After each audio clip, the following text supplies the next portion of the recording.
মই প্ৰত্যেক দিনৰ আমাৰ অসমত ওলোৱা কিছু খবৰৰ ভিত্তিত আপোনালোকক এটা সমীক্ষা কওঁ তেনেহলে আপোনালোকক মই ক'ব পাৰো যে 32টা ঘটনাৰ কথা যদি মই কওঁ সেই 32টা ঘটনা কোনটো জায়গাত সংঘটিত হৈছে কোনখিনি মানুহৰ নাম তাত জড়িত হৈছে ঘটনাটো কি আছিল আৰু কোন ধৰ্মৰ আছিল এনেকৈ যদি বিচাৰ কৰি চাওঁ তেনেহলে মই আপোনালোকক দেখুৱাব পাৰো গ্ৰাফিক্সত প্ৰথমতে চাওক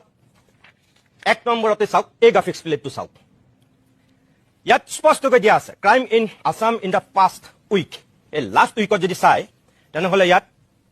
মই বাওঁ সাইডে গোটেই লিখি দিছো প্ৰত্যেকটো ক্ৰাইমৰ যেটো ক্যাটেগৰী থিফ আপুনি চাওক কৰাপশনৰ পৰা জিএসটি অফেন্সলৈকে গোটেইখিনি যদি চাই তেনেহলে দেখিব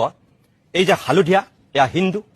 গ্ৰীণ এটো মুছলিমছ আৰু যেটো ব্লু নীলা এটো মুঠ ইয়াত যদি চাই এই crime in Assam in the past week ইয়াত